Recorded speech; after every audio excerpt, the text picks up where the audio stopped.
TempahZone.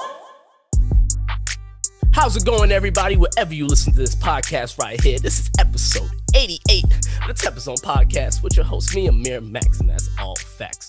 Man, my special guest in the building, y'all, in the Zoom chat, if you would like to say, he dropped some serious, diverse music, man. He's got that rap singing style that I love. We're talking before, and I was like getting that Don Toliver Juice WRLD vibe, and I really like those artists. So that's a compliment and a half. I don't know how other artists people feel about those artists, but I really mess with the vibes, man. I got Juno in the building, Zoom with me. How's it going, dog? I'm doing good, bro. I'm doing good. Can't complain.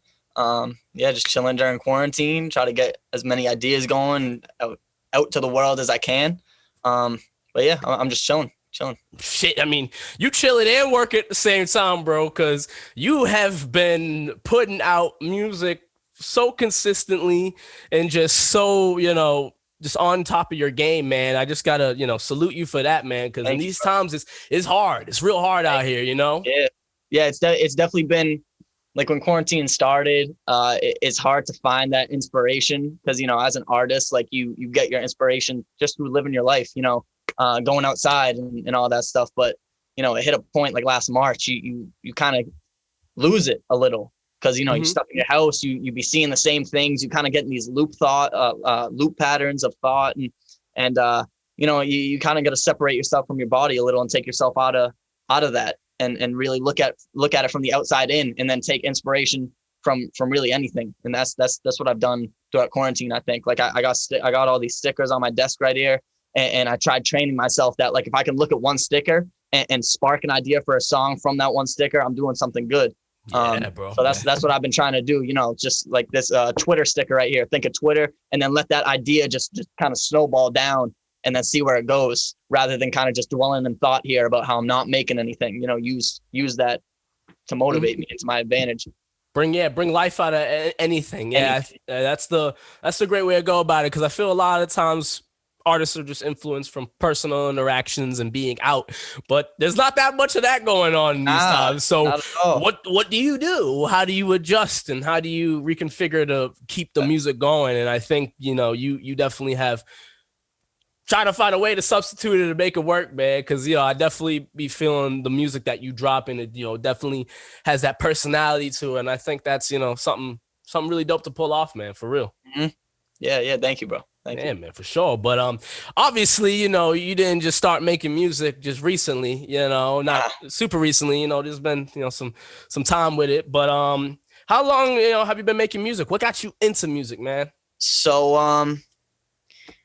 I've always been into music, like, straight up. Like, I've kind of always wanted to be a star, like, low key. Like, back in 5th grade, when Justin Bieber was popping, I used to set up my mom's tripod and, like, record myself singing Justin Bieber, like, submit it to, like, American Idol and all this stuff. Mm-hmm. I used to always be wearing that stuff, like, trying to be as cool as I can be. Yeah. And then high school came around, and, like, the idea of making music was never really clear to me. But I always loved music. Shouts out Kid Cudi. Like, he's the man right there. He got me into music. He opened my eyes to good music. Different sounds, using different sounds, opening up about yourself.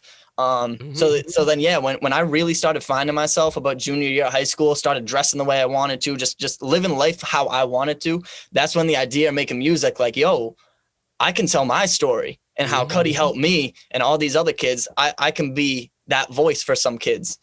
So then, senior year of high school, I got like a little microphone and started recording on GarageBand. Like, nothing serious. Like, back then, like, I thought it was mad serious, like make a couple songs here and there on a YouTube beat. And then I went to college, and it really kind of fell off. Like, I didn't make any music freshman year of college just because I kind of got lost in college, you could say, going out, meeting new people. And again, there was a lot of self-doubt over those years. So, I'd try to make music. It wouldn't sound how I wanted. So I'd, like, give up for a little. And then I'd, like, try to make a beat again or try to make a song, and it's not how I want it. And then I'd give up a little. And then, honestly, I'd probably say within the past really year, like last February, something clicked, bro. Like, I don't know what happened. I literally just started like trying, you could say, like instead of giving up when it didn't sound how I wanted, I'd find a way to make it sound how I want, clicking random things in Logic, clicking random things in FL, just seeing whatever works out, seeing whatever works, yo. And then yeah, this over this past year, I've just kind of built on my vocal chain, found out certain compressors I like, YouTube, that's another big thing. YouTube, like watch people make beats, watch people mix. And yeah, all these things together kind of built up my confidence more and more. And that now it's to a point where like I do know what I'm doing. So now, when I go to sit down to make a song, it's not a throw up of if I'm going to be able to finish something. It's, yo, what vibe are we making? Like, now I know we can get to that end goal. Now I know how to. So yeah, it's really just about kind of getting through those low points, and really just working and always wanting to learn something new. And I'm grateful that I kind of have been going through that, and don't get me, I'm still going through it. I still have low points. Everyone does. But it's kind of that initial push to really get into it and take it serious. And yeah, so I'd say like last February is when I really started, taking it serious, caring about how my social media looked, caring about what I post, like making sure everything's kind of tended the right way, caring about my sound. And yeah, ever since then, it's kind of just been up from here, sonically, at least. Maybe not numbers wise, but I ain't even focused on that. It's just I'm focused on how it sounds, because if it's sounding right, it's gonna work eventually. Yeah, man. Yeah, you can't be bugging out about numbers, right now. You just got to focus on just making it as dope as music as you possibly can make, man. And I can really tell that last year really you came into your own and really was like, yo, I'm just gonna tell it like it is. But do you feel like that was tough to become more personable in the music? Because I feel like you open up. I feel like you're on topics that artists don't really delve into. So I think making love songs, stuff like that. Not a lot of artists do it. If you'd be surprised. Like only so many artists pull it off, and those are the guys that do it. So do you think that was tough to get to that point? Honestly, it really was. And I think that just comes with writing songs about things that you're comfortable with, because last year is when I started talking to the girl that I'm with now, and she really just kind of opened me up and allowed me to be myself. So I just use how I feel with her to write my songs, because I'm not embarrassed for her or others to listen, because I know it's real enough. I know that she ain't gonna judge me, and if anyone else judges me about how I'm writing a song, I don't really care. So yeah, with like writing love songs, it can get cliche and cheesy real fast. So my thought process on that is really just be as real as possible and personal. That way you can make it your own. That way, and then it becomes your own, its own way. Exactly. Then you're not using the same kind of love words and love rhymes as everyone else using. I literally use like my own real experiences, like the hook in Braille, the last line in the hook is March 16th, that day made me love life, and March 16th is the day I started dating my girl. So it's like really just personal to me. It's subjective. It's not any objective stuff, but even though that's so personal to me, the listener isn't gonna feel the need to not connect with it just because I'm saying a specific date. They're just going to associate maybe a date that matters to them with that. Because I feel like a lot of people try to be too relatable.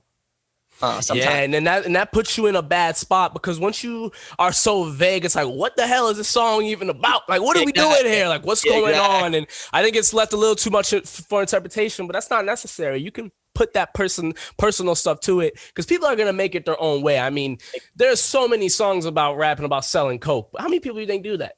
Not many. So listen to those songs and take it for and put it into their own personal life. Like, oh, the struggles of doing that, how scary it could be. Okay, I relate that to my life, and the struggles that I've gone through with whatever I'm doing. It's so you don't necessarily have to make things so vague. And I think it is good to just add that personality to it, because you gotta stand out, man. You gotta stand out. And I love that you mentioned Kid Cudi, because Kid Cudi broke the norm. Like 100%. Like people don't understand I think now we're realizing, especially because he dropped Man on the Moon 3. I think people are really realizing oh shoot, like Kid Cudi is responsible for what Kanye kind of was doing, 808s and Heartbreak, what Travis Scott is. And then if there's no 808s, there's no Uzi. There's no Juice World, you know, like we're missing a lot of artists from. That's what I'm saying. And just because he's more behind the scenes, a lot of people don't want to give him that credit. Exactly. And like I hear a lot of people say, well, like his music like doesn't appeal to me. Because yeah, I do understand sonically, Cuddy's music is very different and unique.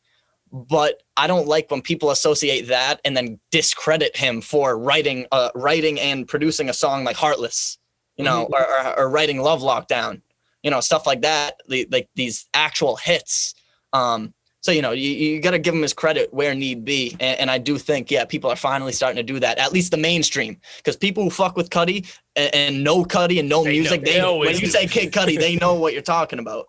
But, you know, on the mainstream level, it was never in your face, but now, yeah, with Man on the Moon 3, I think, and Kids See Ghosts and stuff, it really, really opened up people's eyes. Yeah, man, most definitely. I just think in time people will understand, and that's why it's so important just right now to make the best music you possibly can make. Because sometimes people gonna look back and, you know, in hindsight they'll realize like, oh shit, like this was amazing. Like, look at the impact. You know, we're in a generation where we want to call things a classic as soon as it drops, or we want to say an album sucks as soon as it drops. Like, let the shit breathe for a little. Yeah. Jesus. Like, you know how many songs I ain't like until months later, years later? So many. Like, so much music that like I just wasn't privy to, and then I'm hearing it now. I'm like, oh shoot, that came out 7 years ago. Like, this is still like, hell yeah, I still rock with it. Like, you know, it doesn't sound like the time. It still has validity to it. Exactly. There's life to it. Yeah, exactly. I think there's something special to that. So I love that, you know, you're just, you know, focused on just making just the best music possible, man. That's what it's all about. And I think sometimes people get a little too lost in the sauce and try to appeal to everybody and try to everyone's trying to make a hit. I'm trying to make a catalog, so when I make that hit, people have something to listen back to, not just one. And then I'm remembered as who I am. I'm remembered as Juno. I'm not remembered as the song. You know what I'm saying? Too many people are focused on making that one song, and then when that happens, you're remembered as you know, no dig at Lil Nas X. I do actually enjoy his music, but you're remembered as Old Town Road, not Lil Nas X. And again, I do like him, so I do look at him as Lil Nas X, but on a big picture, he's kind of looked at as the Old Town Road song. And I think, yeah, when you search to make that hit and don't have a catalog, that's why I look up to like Russ a lot. Yo, that man had 11 projects, something like 190 singles out before he made What They Want. So then he makes What They Want, he blows up. That gives people to click on shit and go listen to more rather than just getting sick of that one song and waiting on you to drop music. You know, build a catalog. Don't worry. Half my songs on SoundCloud right now only have like 4 or 5 plays. I don't care. I used to be getting so offended. Now I don't care, because I'm like, all right, next year they'll all have 40,000. Like, I don't care. Yeah, you can't stress on that right now, man. Like, you know, it's just so important to have that catalog. You know, it goes both ways. There's pros and cons to any approach you go about it. Because I know a lot of artists who, you know, don't feel it's necessary to put out a lot of music, and they seem to be doing fine. And there's artists who have the big catalog and they seem to be doing fine, but it's all about just finding the way to go about it and what works for you. Cause I mean, let's be real, not every artist can put out a song a week. It's just not like, it's just not going to happen for some artists. Some of them out here just ain't going to pull it off. You know what I mean? So, and that's okay. But at the, you know, but there's benefits to reap from when you are able to do that, because when you have that catalog, it just gives people so much content, and people love content, especially in this day and age of the streaming era, where people just want that content, man. So there's no downside to, you know, there's not really much of many downsides in my head to that approach. Yeah, I like that approach more than the 1 song a year approach or the 2 song a year approach. That's me personally. Yeah, and you know, I'd rather release a song a week and get gradually better, and maybe have a bad song here and there. Because the way I look at it is, if you're knocking on a door, even if no one answers, if you're persistent, keep knocking that, eventually the hinges are going to fall off. Even if nobody answers, that door is eventually going to come down. It might take 3 years. It might take 3 months. It might take 3 days, but it's eventually going to come down. So you just keep knocking, keep hitting them. Persistence, quantity and quality. That is a thing. That is a big thing. They don't and want people want to choose, but I'm like, nah, you can work fast and work good. They don't want, a lot of people, I feel like that rubs people wrong when you say that, like quality and quantity. It's like, that's hard. It's like, I know, but yeah, it's hard, but I know this game ain't easy. Yeah, like yeah. Easy said it straight up. This game ain't easy. Yeah, Everyone do it. Man. You know, but like nobody wants to hear that, but it's facts. Like, I'm sorry. Like, you can make a lot of good music a lot of the time. You just work.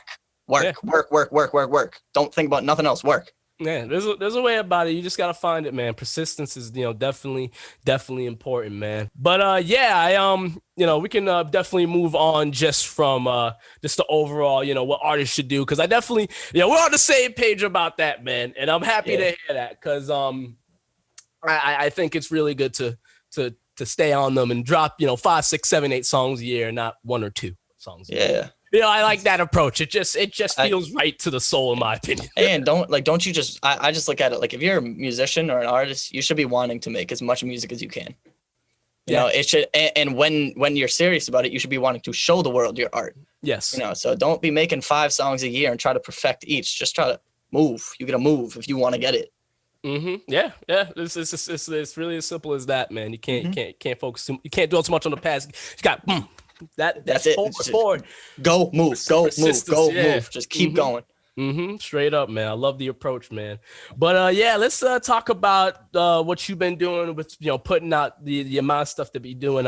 You also produce and mix your own stuff too. What made you say, I gotta take this on? I gotta do this. Like, honestly, it kind of just came natural. If I'm being completely honest, I didn't think twice about it. I wasn't, it was never a decision I needed to make in my head where I was thinking like, do I make beats and learn how to mix too? It was kind of just like, when I started making music, I was like, if I'm going to do it, I'm learning everything.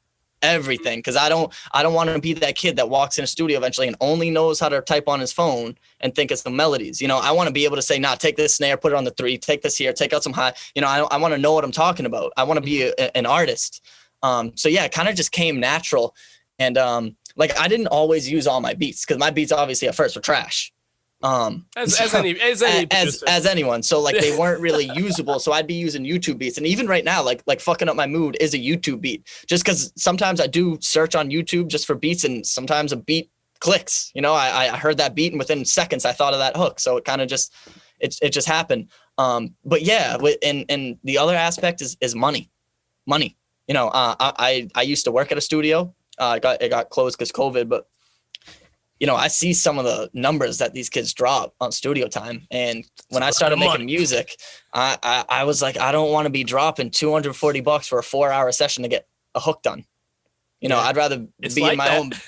Oh, I know it's like that, bro. I see it firsthand. It's crazy. Oh, man. And and so I'd rather just be like, I'd rather be able to make music whenever I want. I want to be able to wake up in the morning and make a full song from beat to finished mix to mastered, rather than just only listen to beats, type out songs, and get to wait for studio time.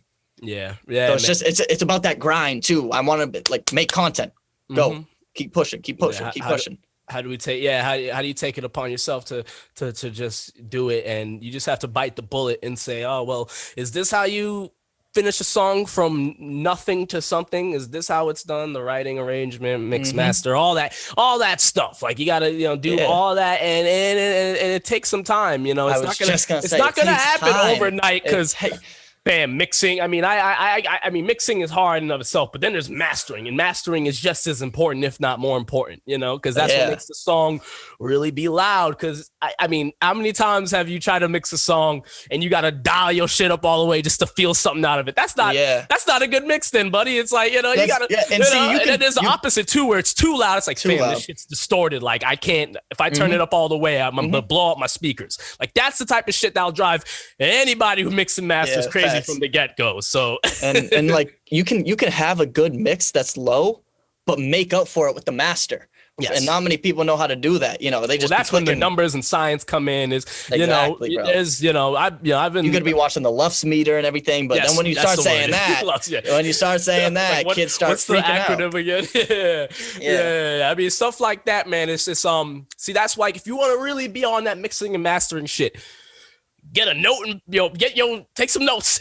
It's about to go down. Like Yeah, anybody watching this that's on the come up as an engineer, YouTube. Okay, YouTube.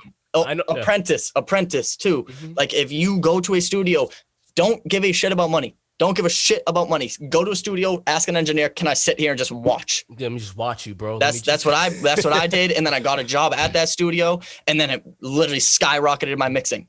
Yeah, so just you gotta want it, pretty much. That's the best way I could put it. You can't just sit back and sit, because a lot of kids who I'd be trying to teach mixing to think it's you click a button and it takes it from here to here. But I'm like, nah, you got to learn the process of how to take it from here to here. It's not just a one click. It's not Kyle Beats drip plug-in, 2 clicks and it's perfect. I really wish it was like that, but it's not. Yeah.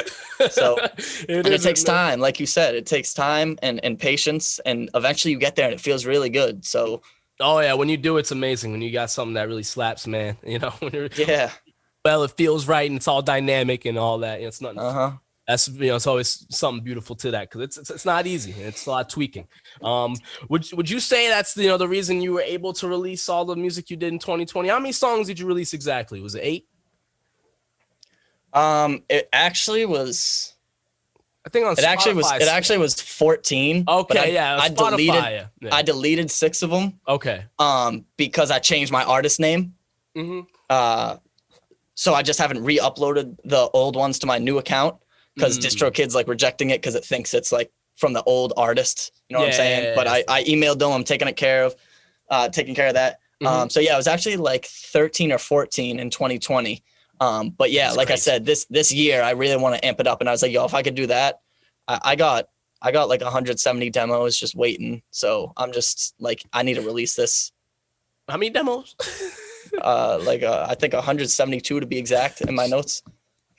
Oh my God, bro. You are sitting on a lot of shit, man. That's a good feeling, huh? That's always good when you're in that position. And then like 35 finished songs that are unreleased that I could release. So it's just about having a vault, bro. I really learned, because like beginning of 2020, I didn't release much because I wanted to build it up. It's like building up your credit. I want to build that up, and then I'm going to spend it. Then I'm going to release it. Because I don't want to make a song, release it, and then have to play a game of catch up for my next song. I'd rather have 2, 3, 4 songs ready.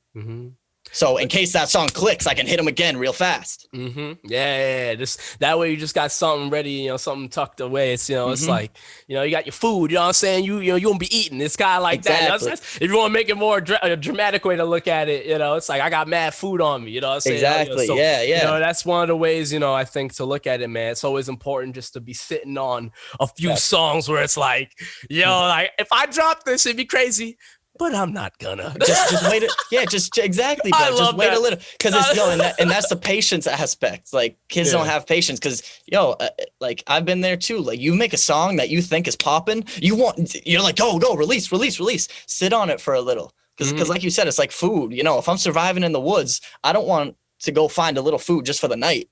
I want to find food for the week. Yeah, exactly. Because I'm gonna be in the same predicament the next day if I find food just for tonight.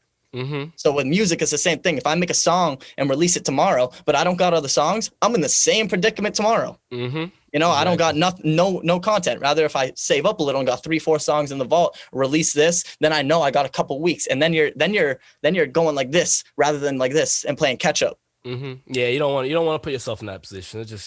It just puts anxiety on you. You know what I'm saying? Like and just stress. It's stressful. You know what I'm saying? And I think there's something to like not releasing all your tricks. You can't do it all in one year, like everything you're capable of. Like there's still things, in my opinion, I feel like I haven't shown people I can really do, or what I really want to do. You can't 100%. Show it. You can't 100%. Show it all, because if you do, you're just gonna overwhelm the people. Exactly. So you gotta have range. You gotta be versatile, but there is a limit. It really there is a limit to it. You know what I mean? Yeah.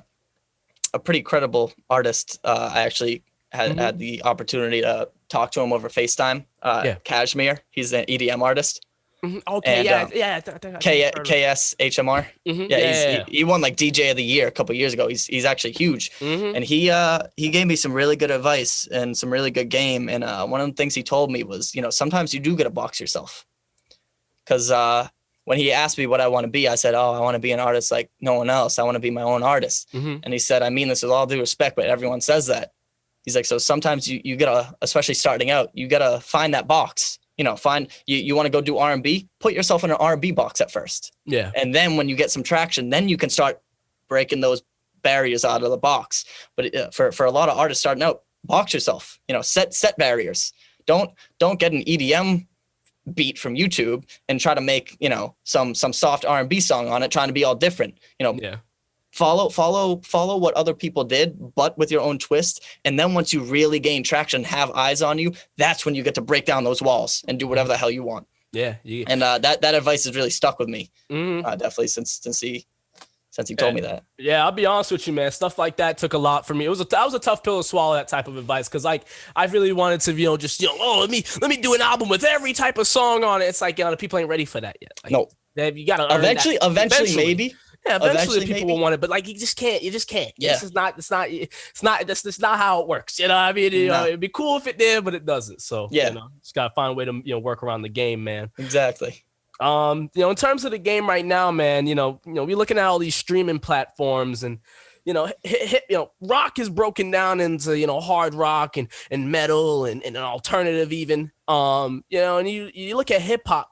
It's just still hip hop, R&B, and I feel like your sound, you know, you're doing melody rap, and you know, I'm seeing the term become more prevalent in the culture and all that, and that's great.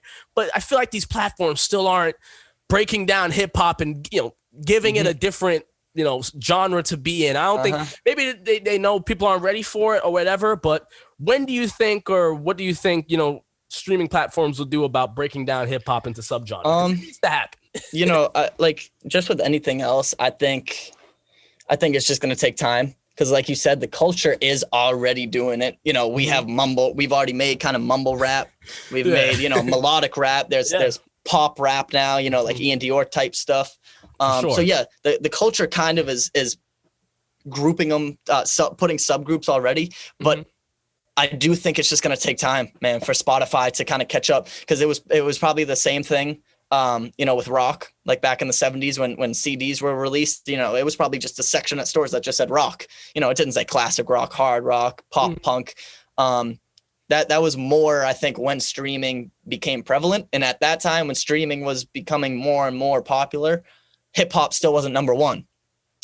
Now that hip hop literally has the world like in its palms, I do think within the next couple of years, you're going to be able to, and you can kind of do it already with playlisting. You know, Spotify has certain playlists. The playlists are extremely specific now. So but genres itself, I think it's going to, within the next couple of years, I think there will literally be like a, you know, pop hip hop instead of hip hop / R&B. It might be hip hop / pop. Yeah, because there are 808s in almost every pop song nowadays. You turn on seriously, you turn on Kiss 108, even if it's, you know, if it's a Demi Lovato song, that thing's still gonna have a bump in 808 because like someone can rap on this still. Yeah, exactly. Everything's rappable now. it really is, and so yeah, I think it's just gonna take time. I'm not too mad at it. I'm just, you know, focused on the music. I do love the versatility that hip hop has brought, and I really cannot wait to see where it goes.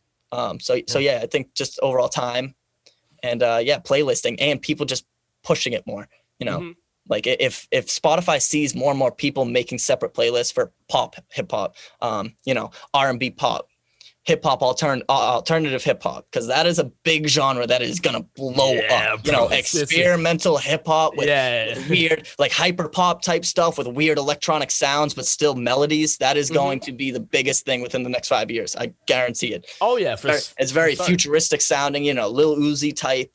I don't know if you've ever heard of them, like Brevin Kim type style. Oh, no, I haven't. Nah. Yo, they're from North Attleboro, Mass. They just moved to LA. You got to check them out, bro. It's two blood brothers. They are insane. Insane. Man. Yeah. Insane. Produce everything, mix everything. They were in Rolling Stones. They had an article about them in Rolling Stones. Like crazy. crazy. So yeah, you should definitely check them out. Nah, I gotta definitely get a hip to that, man, because I just feel like we're in a really great time, man. In my opinion, and it feels like, maybe history repeats itself, and this has been seen before, but it's really good just to see the lines, really becoming like what's going on here, because you'll see the Grammys, like they understand like what that real hip hop is, where you're spitting bars and there's no melody when you spitting. It's just rap. So we know what that is, but then there's everything else, and no one wants to really coin that, because and I get it, it's just like you said, with time, but I think it's just gotta happen, just just that way people can really break things down, and we're starting to see it, and like you said, man, just a matter of time before we really can have that in the forefront.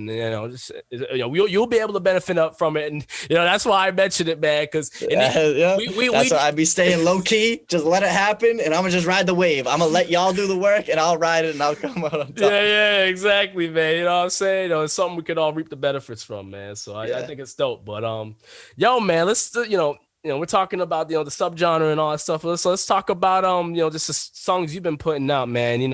We're talking about it before we started, but I'll tell you how much I really vibe with Braille, man. Speaking of how you've been inspired and how you've been doing with everything, what got you to record that one?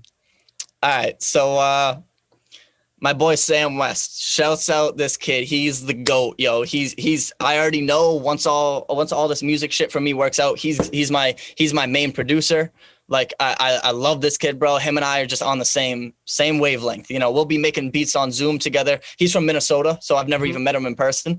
And him and I will be making beats on Zoom together, and it's just same vibe. Like I'll say put reverb on it, like as he's about to put reverb on it, just shit like that. Y'all just locked in. Literally locked in, bro. And the fact that we've never even met in person, that really motivates me. But yeah, so he hit me up on Instagram like last April maybe, and he was like, yo bro, I really like fuck with your shit, like let me send you some beats.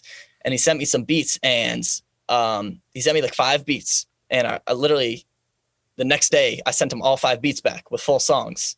Damn. And when I sent him that, he texted me back. He was like, oh shit bro, you like work? And I was like, bro, I'm about this shit, like let's go. And ever since then, bro, he just sends me beats like every day.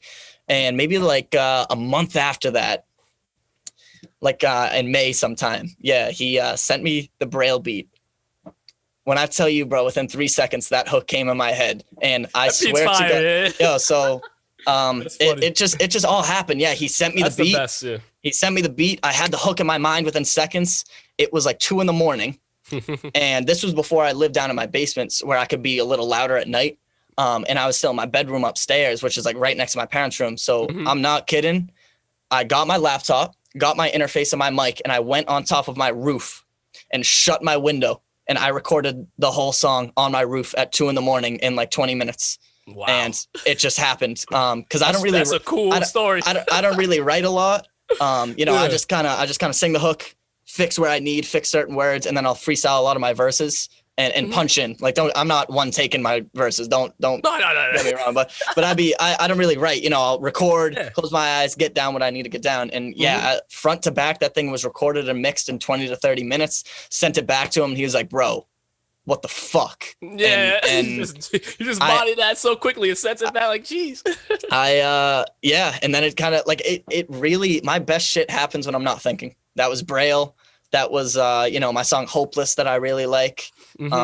Hopeless is dope, man. That's another good one. I like that. I feel like I get a good like rock vibe from that one too. You know what I mean? Like that one, I can definitely tell you hitting them with something different. Do you ever feel that like, it can be like is it challenging to have like hit different singings and styles that you do?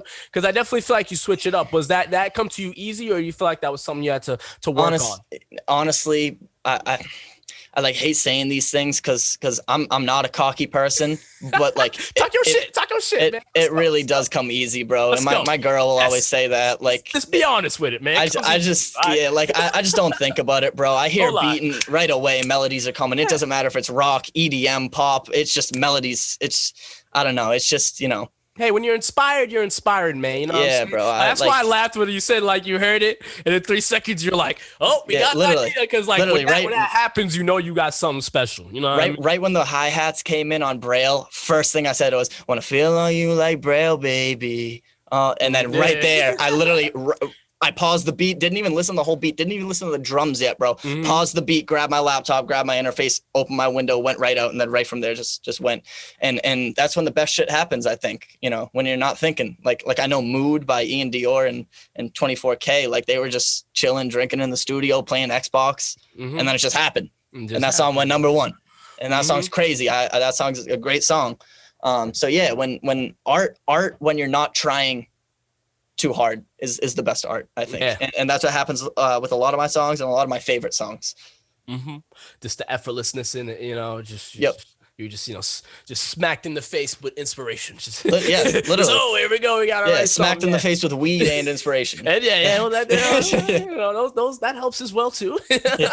You know, sipping can, you know, inspire you, make you feel, you know, more ambitious. So, you know, you know, I don't even be drinking like that. I'm strictly stoner vibes, bro. Hey, man, I feel you on that, man. You know, that's them vibes can help. You know what I'm saying? It can, you know, bro. Connects with yourself. For sure. Oh yeah. You definitely, you know, can look into your brain and just see like that bothers me. This, you know, you really break your shit down. It's like, you know, and bro, I like see the music, yo. When I have headphones in my bed and it's like after smoking, I dead ass see the cadences, and it's like I see sheets of music sometimes, and I see where the music's going. It's fire.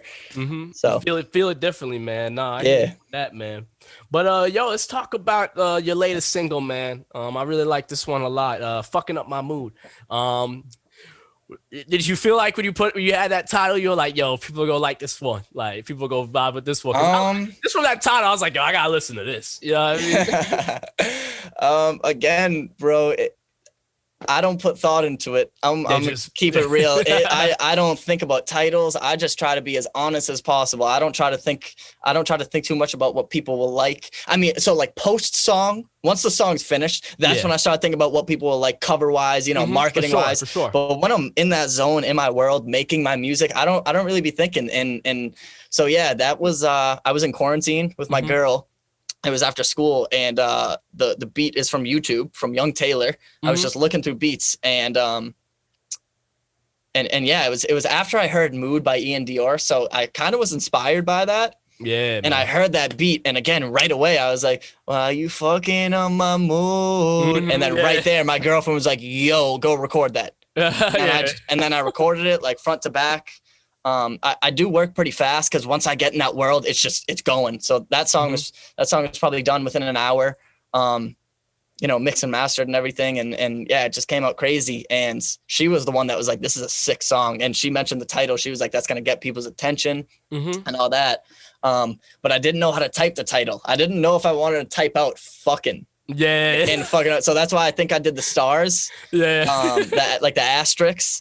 Because you know, that's cool. Yeah, there's nothing wrong with that, man. You know, if you got, you know, censor it, you know, just to have just a little, just to have some more reach to it. You know, people exactly. Cursing at the end of the day, and so some people aren't about it. So you gotta do that. You know, it is what it is. You know, it's nothing, you know, not cool about it. But yeah, man, I really vibe with that song, man. I just really, you know, I can just definitely tell, you know, you know what you're about. You know what direction you're trying to go into, and you know, it didn't take that long. I really think that just shows something about when you're inspired. It's just like you know, you'll look at everything after the fact. Like, I feel like sometimes, like, you know, when it comes to writing, you don't realize what you do until you look at it. You're like, oh, shoot, like, I was connecting shit like that there. Like, oh, snap, like, oh, that's why I titled the song. You be realizing after the fact. So I really like that, you know, you address that, because I think a lot of people don't understand, like, you know, artists don't really just, oh, we're going to make this song all the time. It's sometimes like, oh, you just get inspired with something, one idea goes to another, and next thing you know, you have this song where it's, you know, this all this stuff's going on. So,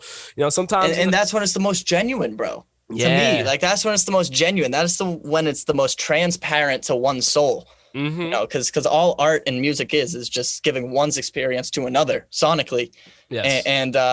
And when you don't think about it is when it's the best to me. I can't stress that enough. When you're forcing a song, it can be a great song, don't get me wrong, but I still think there's that missing emotional aspect when you're trying too hard. And it's definitely prevalent in some songs I hear. I'm like, okay, there's bars here. This beat's cool, but I'm like, I don't know, like how many listens before I'm like, Yeah. Yeah.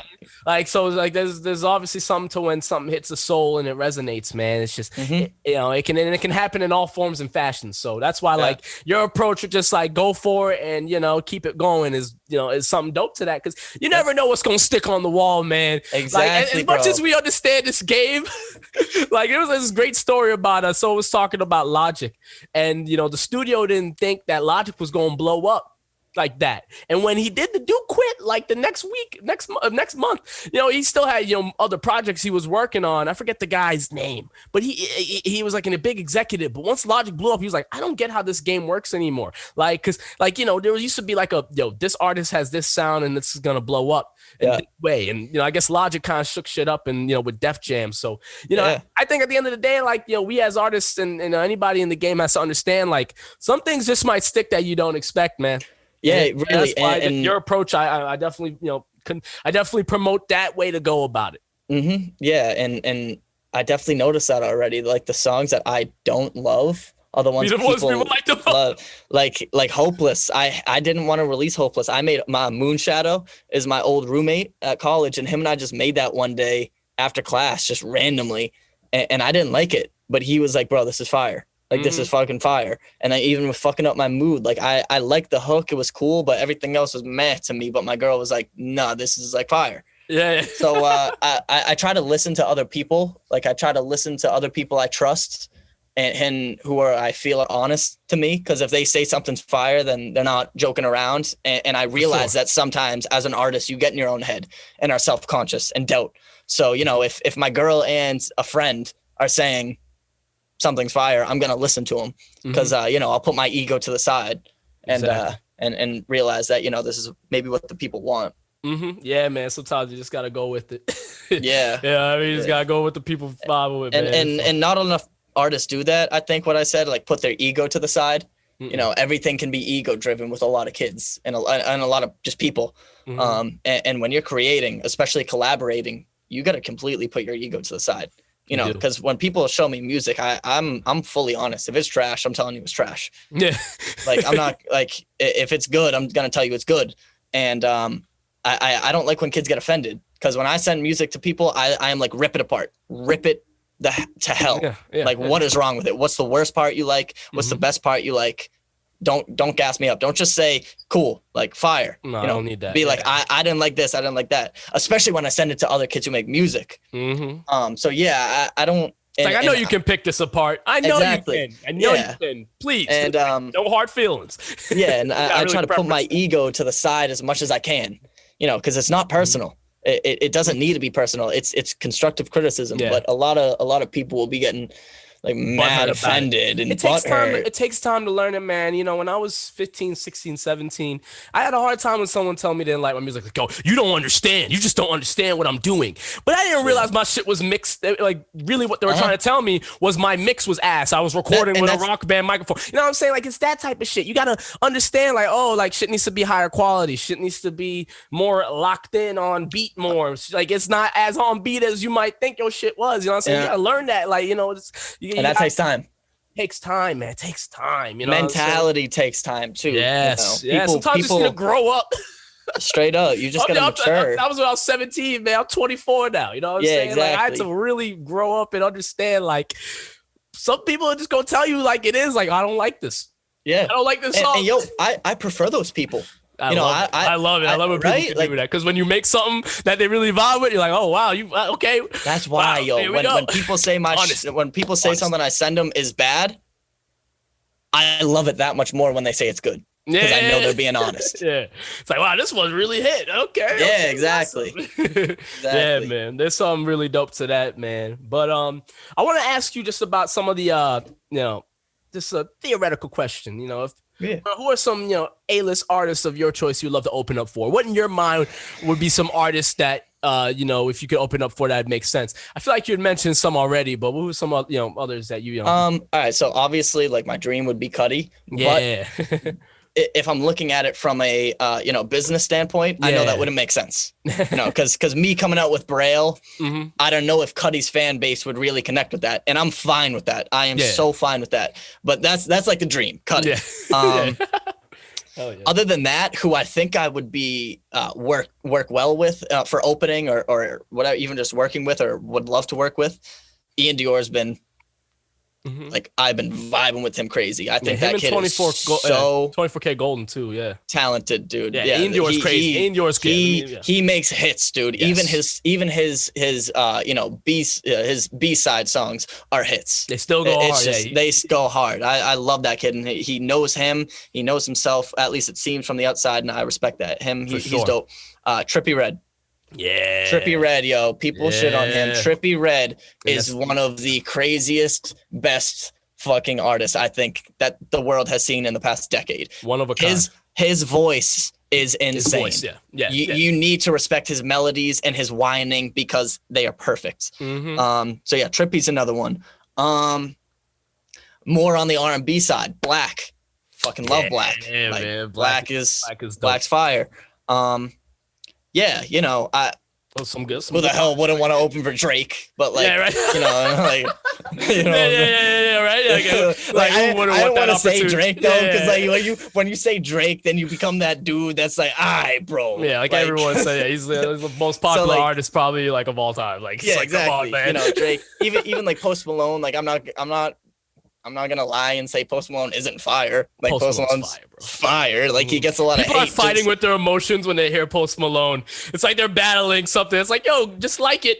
Just like it. That's what I'm saying. Yo, so many it's not that big of a deal. Like when I be saying I like Post Malone shit and all this, like, yo, it's fucking music. Let's just literally relax here. You know what I mean? Because people taking it too personal and serious. They're getting all this think pieces about Post Malone. Like, yo, it's just music, all right? Like, why are we doing this? You know what I mean? Like, yeah. So it's I've gotten asked that question before, and it's tough because like when I'm making music, I'm not thinking about influence. You know, I look at influence as all subconscious and pieces of you. You know, growing up, I bump, or like my parents would bump like New Kids on the Block. You know, like Johnny Gill's, like 90s R&B stuff. And then like when I got older, I'd be bumping Cuddy and more pop stuff. So it's kind of like nature and nurture, you know, like that's your nature. You definitely are attracted to certain genres, but your nurture that's where influence comes in. You know, like who I've been listening to since 3rd, 4th grade, that's what's built me to make the music I make now. But it's hard to answer that. That sticks to you when you're young, man. That's all, exactly. But you know, when I'm making a beat, I'm not one of those kids that's thinking like, oh, I'm gonna make a Cuddy type beat, or I'm gonna make a Kanye type beat. I'm just making shit. Making shit. And you know, after I listen back, then I can start hearing,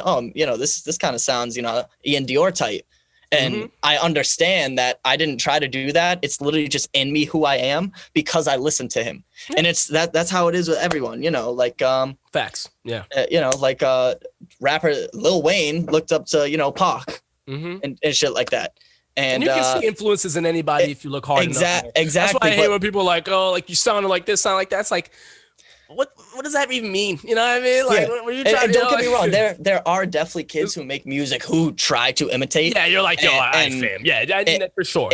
Exactly. And imitation is definitely just a recipe for failure. No, we don't want that. No, I'm not yet. No, for sure. But I don't like when people hear influence in an artist and say someone's copying, because it's like, nah, that's not the case. That's not how that works. Exactly. Not how that works. Yeah. So it's hard to like say to like who an influence is, because I take influence from so much. It's just every experience, dude. Every breath, every thought. As an artist, you gotta soak and take everything in, and you gotta separate yourself from your emotions a little and be able to have an intellectual conversation with your emotions. So then you can write about them. You know, so I feel a lot, but as much as I feel, I speak to myself a lot to figure things out. Because, you know, going through shit sucks, but I don't want to forget about how that feels. So, you know, I'd be writing shit down when I'm sad as fuck, or like, you know, if say you lose a family member, I'll be writing stuff down, how I feel. Not only do I sit and dwell in my thoughts, because to me that can hurt you in the long run as an artist. If you're not reflecting on how you feel, you're not going to be able to reflect and write on your experiences. So, you know, you kind of got to take literally influence from everything, from when you wake up, how you feel, when you're going to sleep, what you're thinking, when you're driving, when you're having conversations.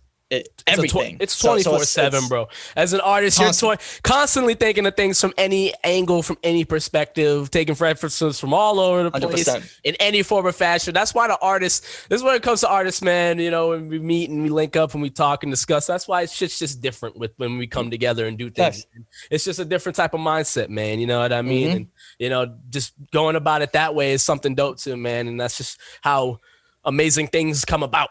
Yeah. You know, I love hearing that, man. You know, you can make a song from any idea, pull it from anywhere. It can be done. It's the way you can get something this big, but if you make it a story, it can become this big. And if it can, I look at it as if you can make it from here to here, there's no reason you can't make it from here to here.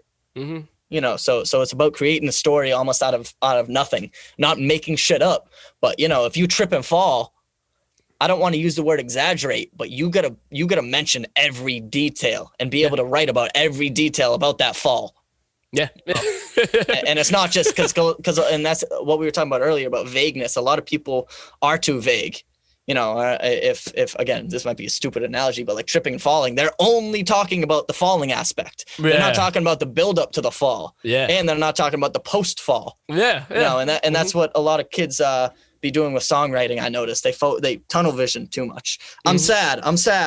Okay, yo, bro, open it up a little. Why are you sad? Talk about before you were sad. And then maybe go through a day of when before you were sad, how you were sad, and then after reflecting on it. And that's maybe a song. Throw somebody's name in there that made you story. Do something. Put some personality to it. Put something on there that we haven't heard before. Exactly. Man. Go, what did he say? What'd she say? What was that? You know what I'm saying? And it takes time, man. Sometimes, you know, for people to be like, oh, like, I don't care. I'm going to open up and say it like it is. I got nothing to hold back, nothing to hide. Because sometimes people want to sound easier said than done. When people come, when people start making music and say that, cap, 100%. You go write a song about your deepest, darkest fears and feelings, all right? And you go release it to the world, and then have all this confidence. That's when kids are like, oh, whoa, yeah, it's getting serious. It's easy to write a song about a breakup when the breakup wasn't that hard, or if it never happened, or if you never went through a breakup. I mean, or if you never went through it, you know, it's easy to write about that shit, but it's not easy to write about those times, you know. When it really happened, you're really putting out a song. Like, like, I really meant that shit. Yeah, bro. That song's not a joke. That love song, like, I really meant that. Exactly, yo. And that's something I've always tried doing. Like, you listen to any of my songs, I promise you every single line in it has happened. I've thought it. I've gone through it. You know, I'm never ever, I told myself, gonna say anything that's false, because right when you say one thing that's false, you're losing realness in your artistry, because then you're not you're not your own artist, you're creating an artist. You're creating a version of yourself. Become a caricature. Yes. I mean, you see that happen with, you know, comedians and you know, artists all the time, man. They you know, comedians will tell all the stories that happen. You know, there's nothing funny going on. Like, what do you do? How do you figure it out? And that's what makes comedians be, you know, who they are. And that's why you see so many comedians, they'll start off a certain way, and then when they're older, they're talking about more just deep shit, you know, overall stuff instead of life, because they already told you about their life. You know, when they're rich and famous, like, how much more shit can they really talk about that's gonna resonate with the people? So I think there's, you know, something to that, and I think, you know, it's different. That's comedians, but that's just, you know, an example of you know, what do you do when, you know, you feel like you've said everything you need to say, because it's gonna happen eventually for some people. It really is. And that's why I stress to, like, people and my peers and just humans around me, whether they make music or not, experience life. Experience life. My a fellow engineer and artist from the Boston area that I worked with at the studio down in Malden gave me great advice one time. He said, as an artist, if you don't take time to live and experience, what are you going to have to write about? Only things that happened before you were an artist. You know, so that's why, honestly, sometimes I don't feel like, my girl came over this weekend. She just left earlier. I made half a beat on Friday. But, you know, other than that, I really just maybe write down a couple ideas, write down a couple notes in my phone, like get the gears moving. Yes, exactly. There's something going on. I don't feel bad anymore about taking a couple days off, because that now, you know, I have something to write about. Yeah, exactly. From my weekend with her. Because, you know, I experienced something. Even if we're just sitting, chilling, smoking, watching TV, I'm still having thoughts that might be new. I'm still there, and it gives me something to write about. And that's something I used to struggle with, you know, the feeling of always having to work. feeling of anxiousness of when you're sitting down, relaxing, watching a movie. But, you know, I'm to a point now where I'm like, this movie could give me game. This movie can plant a thought in my head that sparks to the hit I make. This movie can do whatever, you know, so take time to experience, take time to live, take time to feel. Yes. You know, feel, create, repeat. Feel, create, repeat. It's like reduce, reuse, recycle. I was just telling my girl that last night. That's it is because she was like, I like that. Yeah. She was like, what tattoo do you want to get next? And I was like, I've had one that I drew out a couple years ago, and it's like the recycle logo, and inside it, instead of saying reduce, reuse, recycle, it says feel, create, repeat. Just because I love that cycle. One. You know, feel, take time to feel, create, repeat, feel. And it's just needs, as a creative and as an artist, it needs to be that cycle. It has to be. Because if you're not taking time to feel, then you're not going to take time to create. And if you're not taking time to create, you're going to take too much time to feel and then get lost in the sauce and forget to create. So and the music might be not coming out the same like it used to, man. You know, exactly. There's too many examples of that, man. Yeah, it really are. There's a lot of examples like that, artists, because you know we're humans at the end of the day, man. We got to find ways to work it out and make better of the situation. You know what I mean? So. Yeah, man. But yo, Juno, I got one more question to ask you before we get out of here. This has been a great episode with you, man. But I got one more question to ask you. Is there any advice that is there any advice that you would give to artists who are trying to release more music but are stuck? Because obviously it seems like you got it down to not hold back. What are some things, advice that you would give to those artists who are in that position right now, who are stuck, wanting to put out more music? Yeah, this is a tough thing to overcome and to get through to your head, but make music for yourself, not for others. When you start making music for yourself and you start making music and releasing music that you like, because at the end of the day, if you make music, I don't care who you are, you're bumping it. You're listening to your own music. When you make a song, even if it's trash, you're going to get back in your car and bump that shit. Yeah. If you like what you make, release it. Do not think about it. That is how you're going to naturally get better. I used to always be thinking about, would this sound good to other people? Are other people going to like this? This song might be too weird. This beat is kind of it's not like everything else that my friends like it. Even though I'd be vibing hard with it, right? Still. So that's the biggest advice I think I could give to somebody who's starting out, maybe mentally struggling with grasping the whole artistry idea. Make music you like. Whether it's beats, whether it's songs, whether it's mixing. If you like something, release it. Do not think twice about it. All right. Even if everybody tells you it's trash, release it. Who cares, dude? Who cares? Because you can always make another song. Yes. And the more you create, the less you're defined by. If you only make one song a year, you're going to be defined by those one songs. If you release a song a week, you're going to be defined. You're going to be redefined every single week because you're only defined by your best.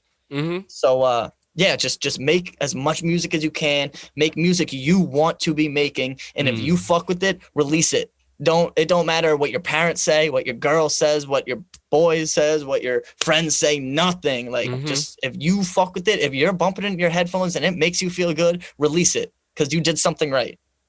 You're even though you created it, you're still a person too, and it connected with you, and that's all that matters. As long as someone else got to connect with. Exactly. There's 7 and they've been waiting for something like it. People here. Somebody's gonna like it. It may be way across the world, and it may only be one person. But I guarantee you, when you actually meet someone that comes up to you and says, "Yo, your music helped me. I fuck with it genuinely." It is the most heartwarming feeling, satisfying ever. So satisfying. It really feels good. Makes it all worth it. Yeah, just make shit you fuck with. That's my best advice. Don't try to please others, because when you become yourself and you really get in your own lane, that's when shit works out. Hell yeah, man. Yo, Juno, that's great advice, man. And it's definitely a great way to want to end off the episode here, man. Really appreciate you bringing on this podcast, man. Yes, it's been a really dope conversation. For real, man. Definitely make sure y'all check out Juno's music. Where can the people follow you? Plug your social medias for the people. Anyone can follow me at _Juno official on Instagram, Twitter, TikTok, and then it's just Juno on all streaming services. And my link the link is in my bio to all my streaming services on Instagram. So you click on that and you can go to Spotify, Apple Music, SoundCloud, YouTube. It's all there. It's all my songs. Hell yeah, man. Yeah, y'all make sure y'all check out Juno's music. You're doing great stuff right now, man. I'll be tuning in for sure, Yes, man. sir. Thank Definitely, you, bro. Dog. Appreciate you. Yeah, for sure, man. Likewise, y'all. Episode 88, all right? TempahZone podcast. Make sure you tune in next week for another one, all right, y'all? Thank you for tuning in. Yes, sir. Peace out.